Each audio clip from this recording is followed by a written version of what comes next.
mga sex positions na akala ng mga kalalakihan ay gustong-gusto ng mga kababaihan, but we secretly hate it. Hindi naman sa ayaw namin, pero ito yung mga posisyon na hindi talaga kami comfortable kapag ginagawa sa amin. Kaya lang, syempre, hindi naman namin sasabihin yun sa inyo kasi baka magkaroon ng distraction yung ating pagla-lovemaking. Number 1 position na ayaw namin, hindi kasi kami komportable dito, doggy. Kapag ang hinahanap mo ay mayroong deep penetration, ang doggy is pinakamagandang posisyon talaga. Lalo na dun sa merong ari ng lalaki na hindi naman gaano kalaki. Pero kapag malaki or average ang size ng dinadala ng isang lalaki, mahirap po sa babae ang posisyon na to. Dahil nga, malalim ang naaabot nito. Minsan, kapag malaki nga, yung sa lalaki, nasasagad hanggang dulo, kaya merong pain. Dahilan kung bakit hindi kami komportable. Bukod doon, di ba yung mga bubay ng babae kapag ikaw ay nakaganitong posisyon, alog ng alog. So, para sa amin, hindi sexy yun eh. Another thing, missionary. Yes, ito po ay isang mainit na position kasi mas maraming intimacy ito. Kasi meron talaga kayong connection at meron kayong eye contact na nagaganap kapag ganitong posisyon. Kaya lang, kapag ganito ang style, hindi na nasasayaran yung tinggil ng babae. But, this is fine kung ang babae ay nakakatapos sa pamamagitan ng vaginal orgasm. Mas madali din mag-dry ang babae kapag ganitong posisyon. Pero kung ang gusto nyo lang naman ay intimacy, kasama lang ito sa foreplay ninyo, so better na maglagay kayo ng unan doon sa balakang ng babae para maging mataas yung position niya. That way, mag-shift yung angle. Meaning, mas tatamaan nyo yung clit ng babae. Pangatlo, ito yung tinatawag na reverse cowgirl, Maganda to kapag umpisa pa lang.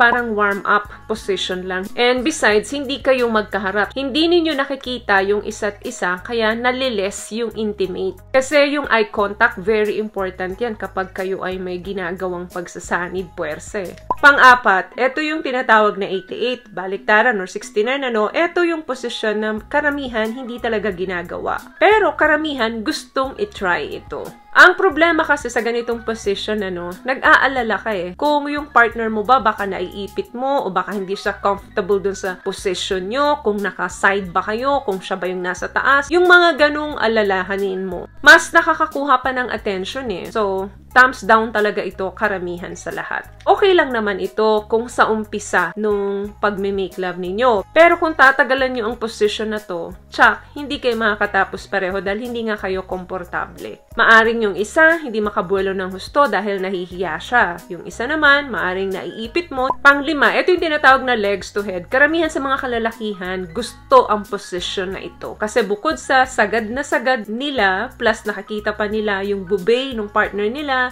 nagkakaroon pa sila ng eye contact, nakikita rin nila yung expression ng partner nila. Pero sa position na ito, medyo mahirap talaga sa babae ito kasi parang naka-letters ito yung nakaganyan. Kaya lang, syempre nandito yung guy. So, medyo mahirap huminga sa mga babae pagka ganito yung position o madalas nauutot nga yung babae. Pwera na lang yung babae is kung flexible talaga siya. Yung katawan niya talaga ay madali niyang mapasunod sa ganitong position. Pero kung hindi, after niyong gawin yan, nako, baka masakit na yung katawan mo. Last one, ito yung up against the wall. Ito yung position na nakasandali yung babae sa wall. Magkaharap kayo. Kasi habang ginagawa nyo yan, syempre yung isang knee nung babae nakabend. Tapos yung isang paa naman niya nakasampa sa'yo.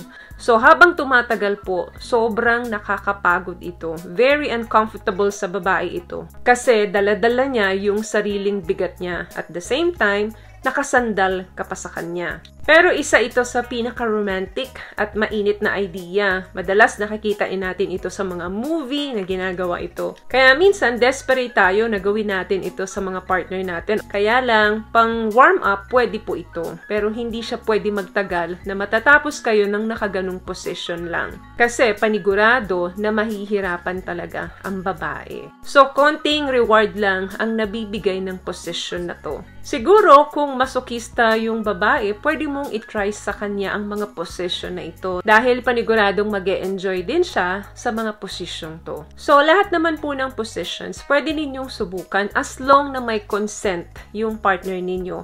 Nang sa ganon, malaman din ninyo pareho kung ano yung mag-work sa inyo. Kasi kanya-kanya pong positions para sa kanya-kanyang preferences yan. So, hindi porket sa akin ay hindi okay, sa lahat ng babae hindi na rin po okay. Kaya importante po talaga ang communication. Palagi ko pong sinasabi yan sa mga video natin. Sa kahit anong aspeto ng relasyon, communication is always the key. So, yun lamang guys ang video natin for today. I hope nakatulong po ang mga tips na pag-usapan natin dito ngayon. At kung nagustuhan niyo po ang video natin, please give it a thumbs up, comment down below, and also share this video na rin po sa mga kaibigan na sa tingin niyong matutulungan ng video natin.